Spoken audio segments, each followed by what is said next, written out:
విద్య ప్రాధాన్యత అంశంగా ప్రభుత్వ లక్ష్యం మేరకు విద్యార్థులకు ప్రపంచంతో పోటీపడే విద్య అందే దిశగా పటిష్ట చర్యలు తీసుకుంటామని మెదక్ జిల్లా కలెక్టర్ ప్రతిమా సింగ్ తెలిపారు. రామేంపేట పట్టణంలో నూతనంగా నిర్మాణంలో ఉన్న యంగ్ ఇండియా ఇంటిగ్రేటెడ్ రెసిడెన్షియల్ పాఠశాల నిర్మాణ పనులను అధికారులతో కలిసి పరిశీలించారు.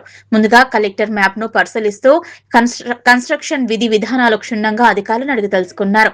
ఈ సందర్భంగా కలెక్టర్ మాట్లాడుతూ రామేంపేట పట్టణంలో 200 కోట్ల రూపాయల వ్యయంతో యంగ్ ఇండియా ఇంటిగ్రేటెడ్ రెసిడెన్షియల్ పాఠశాల నిర్మాణం పనులు జరుగుతున్నాయని, వేలాది మంది విద్యార్థులు విద్య అభ్యసించే విధంగా ఇంటిగ్రేటెడ్ రెసిడెన్షియల్ పాఠశాల రూపుదిద్దుకుంటుందన్నారు. నిర్మాణ పనులలో నాణ్యతతో రాజీ లేకుండా ప్రస్తుతం ఉన్న వర్కర్ల కంటే అధికంగా వర్కర్లను ఏర్పాటు చేసుకుని అత్యంత నాణ్యత ప్రమాణాలతో భవన నిర్మాణ పనులను వేగంగా జరిగేలా పటిష్ట ప్రణాళిక చర్యలు చేపట్టాలన్నారు. వచ్చే విద్యా సంవత్సరం నాటికి అందుబాటులోకి తీసుకురావాలన్నారు. ఈ కార్యక్రమంలో విద్య మరియు సంక్షేమ మౌలిక సదుపాయాల అభివృద్ధి సంస్థ ఎగ్జిక్యూటివ్ ఇంజనీర్ శ్రీనివాస్ రెడ్డి, జిల్లా విద్యాశాఖ అధికారి రాజు, రామేంపేట తహసీల్దార్ రజని, సీఎంఓ రాజు, గణాంకాధికారి Naveen, mega engineering project coordinator Anjaneyulu, AU Safi తదితరులు పాల్గొన్నారు.